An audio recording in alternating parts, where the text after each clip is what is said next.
Natasha, Bertrand, staff writer at The Atlantic, and Kimberly Atkins, the Washington bureau chief for the Boston Herald. Jay, let's start with you. How does this report change what we previously knew about the Mueller probe? Well, Morgan, we knew from James Comey himself that there was no investigation to his knowledge by the time he stepped down as head of the FBI, by the time he was fired by Trump. And in fact, Trump had said, wanted in the letter thanking Comey for his service after he was fired, had tried to write into that letter a thank you for Comey for telling him 3 separate times that he was not being investigated by the FBI. And in fact, his lawyers, the White House lawyers, asked the president to remove that line, saying it was inappropriate. And that actually became one of the pieces of information, or one of the bases of evidence that the FBI actually used to open this case, along with the interview with Lester Holt that you showed earlier, to open this case against the president, saying that he himself was making these ties to Comey's firing and the Russia investigation, and therefore it raised a lot of red flags for the FBI. And so, but just the idea that the FBI, the number of levels that you would have to go through to launch such an investigation, that the idea that the FBI would suspect that the president is either unknowingly or knowingly the agent of another country is just sort of stunning. That they were looking into that. And it's also a shocking claim. But Natasha, I want to turn to you because we heard Michael Schmidt just say this was highly unusual. So how shocking was it for you to hear the president of the United States is under investigation for possibly being a Russian agent? So at first it wasn't, actually. I read that article and my initial reaction was, okay, this always seemed to be what the FBI would have wanted to know in the end, right? This started out, the Russia investigation as a whole began as a counterintelligence inquiry into what the Russians were doing on U.S. soil, including whether any Americans were helping in their efforts. And so the president, being the head of his campaign, of course, would be a natural person to investigate, just to see whether he was having any inappropriate contacts with the Russians, or even going into office, whether those contacts were sustained. But then, when you dig a little bit further into it, you realize that this wasn't just something that was all-encompassing. This was actually a targeted investigation by the Bureau into a sitting president, which is completely unprecedented, especially when it comes to the counterintelligence aspect of this, because they were not necessarily looking for a crime. This is a very big umbrella aspect of what the FBI does. They were just looking for... And that's exactly why we're so interested in so many pieces of it, because we don't understand exactly what it is that this entire investigation could beget. But Kimberly, I want to come to this letter for a minute. The New York Times report says a letter Trump wanted to send to Comey about his firing also caught the FBI's attention. It says, quote, thanking Mr. Comey for telling him 3 times that he was not under investigation. Actually, Kimberly, I want to turn to you. How suspicious do you think that is?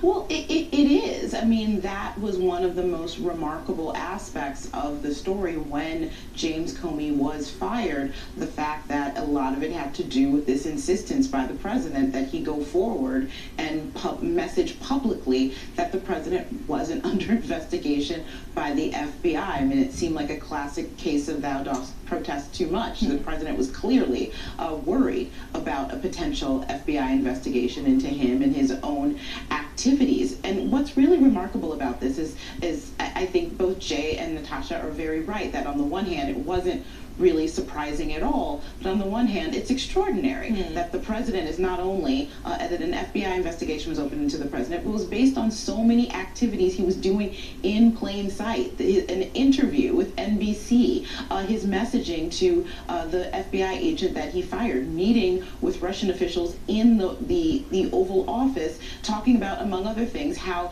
the pressure was off of him after he fired James Comey. All of these things we knew, but when you put them together, and it seems, of course, the FBI probably looked into this, but Kimberly, when you step back, it's really extraordinary. And I want to interrupt you because you mentioned all of these things happening in plain sight. So I want to speak about the other big story that's happening in plain sight, and that's the government shutdown. It's the longest now in U.S. history. So, Kimberly, where does the White House stand now on a possible national emergency declaration? I think that's the $64,000 question. The president has vacillated between almost being certain that he would declare some sort of national emergency in an effort to divert Defense Department's funds in order to build this wall, which would, I guess, give room to reopen the government. And then he said that he won't. This is the key problem that lawmakers, both Democratic and Republicans, have cited in the difficulty to reach any sort of agreement here. They don't know exactly what the president wants. response, the president will continuously dig in his demand for a wall, and it doesn't seem to be a lot of off-ramps for him, and now he seemed to be yesterday backing off this national emergency. Right. I think it's anybody's guess what he will do. Well, speaking of digging in, let's talk about the dollars and the sense of this. Jay, the cost of the shutdown is about $1.2 billion per week. So essentially, couldn't this shutdown cost more than Trump is actually asking for the wall?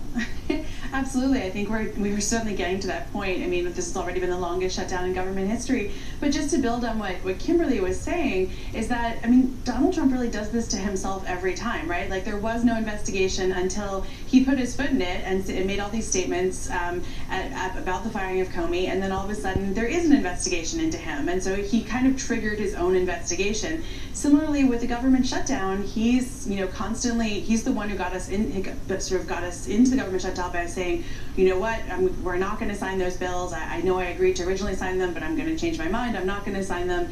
He's built himself into this rhetorical box that he now can't get out of unless they somehow the Democrats agree to build this wall, which is very unlikely, increasingly unlikely that's going to happen. And so how does he get out of this box? And it's really interesting because this is sort of one short-term example of the rhetorical boxes he gets into, but the longer-term one is Mueller and this investigation, and what's he going to do with that, because he's gotten himself into these messes. And Jay, you said, how does he get himself out of these boxes? Natasha, how does this thing end? Who do you think will be the first to budge, and how long is this really sustainable?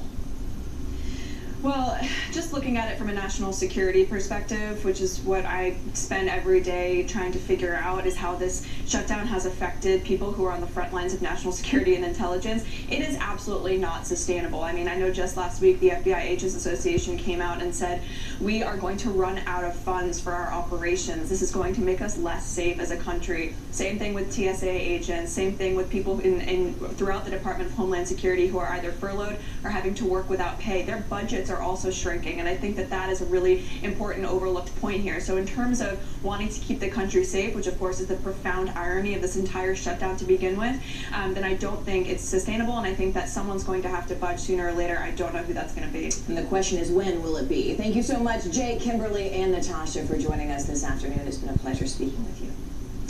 Coming up, we dive deeper into that shocking New York Times report stating that